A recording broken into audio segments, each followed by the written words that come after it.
In the summer of 2012, I opened the ShoeZeum in Las Vegas, and right as I was getting ready to open the front doors, Nike released this revolutionary Flyknit technology onto the world, and I knew that I needed to have an exhibit on display.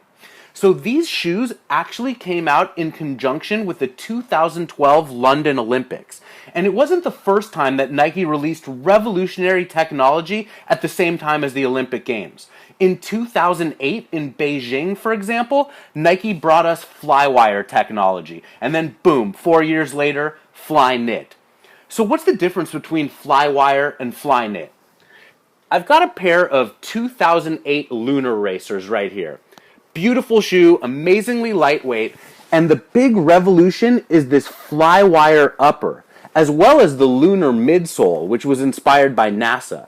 But Flywire uppers refer to these cables right here. They're neon yellow, and they hold the upper of the shoe together. Really lightweight and really durable.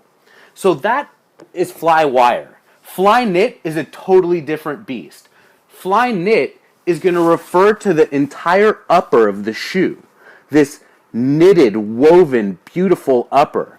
So it's all one piece, and that's the big innovation with Flyknit. And Flyknit shoes actually have fly wires in them as well.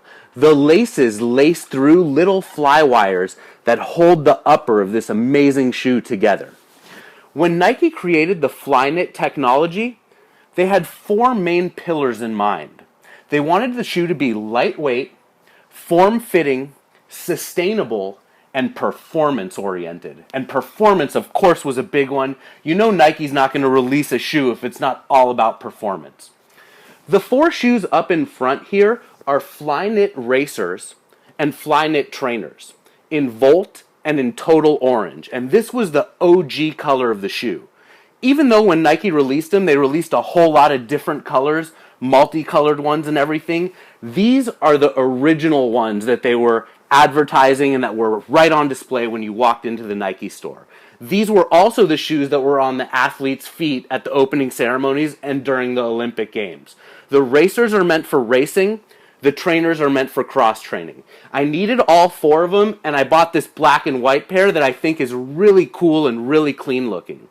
Early on, when Nike released this Flyknit technology, there were a whole lot of HTM editions. That's Hiroshi Fujiwara, Tinker Hatfield, and Mark Parker collaborating together to make amazing Flyknit shoes, and they were multicolored like this one right here, which is actually just a general release. The HTM editions are worth over $1,000, some of them. It's absolutely crazy. And go on YouTube and type in HTM Flyknit, and you can see a video with Mark Parker and Hiroshi where they're talking about their inspiration for these shoes.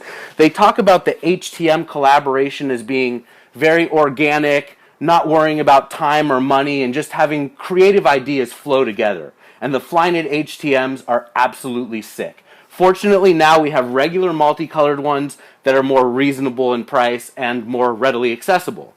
So these Flyknit shoes were $150 when they first came out. And I remember thinking, that's a lot of money for a shoe like this. These shoes are sort of reminiscent of Prestos or Frees, very lightweight and understated, even though they're bright colors. And usually those shoes are like $100 to $120, but these were $150. This one right here is $160, and this one's $160.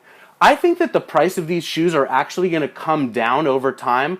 Oftentimes when Nike releases a revolutionary technology, the price point is really high so that they can recoup some of their investment in research and development, and then the shoe becomes a little more affordable. Now, this isn't always the case, and of course right now with Jordans, they seem to be going up by $5 and $10 every other release. But in 2000, we got Shocks, and they were $160. They've come down. In 2006, we got 360 technology, again $160, and they started to come down. And then these at $150 and $160. I believe that these will come down too. There were 4 amazing collaborations around the world called Flyknit collectives. You gotta go online and search for Flyknit collectives. They're architectural spaces that were collaborations between artists trying to bring the human body and space all together in one, which was one of the inspirations for these Flyknits. My favorite of the collectives was in Rio de Janeiro, Brazil, where an artist made a big giant web, like a huge spider web that you could climb around and walk around, and it was sort of mimicking the way that this Flyknit technology would cover and grip your foot and hold it into place. These shoes are absolutely amazing. They're as comfortable as they are cool, and it didn't stop just with the Flyknits. And remember, Flyknit is infused with Flywire, and in this particular pair, it also has a lunar midsole. So this shoe is sort of a hybrid of the technologies from '08 with the Flywire, the lunar, and the Flyknit. And it's amazing. I think it goes really nicely with the black and white Flyknit trainer over here. We've got the multicolor that we've already talked about, and the most recent Flyknit shoe that just came out is this amazing banana-looking, bendy, flexy Flyknit Free. And the colors are just sick. Sort of reminiscent of the thermal foam posits that are going to be coming out in about a month. I love this shoe. I love the display at the Nike stores with these shoes. They actually have it all wrapped up into a little ball. And they're amazing. I bought 2 pairs, one for display, one to wear. I can't wait for the next Olympic Games. Who knows what Nike will bring us, but I guarantee you it'll be super duper cool.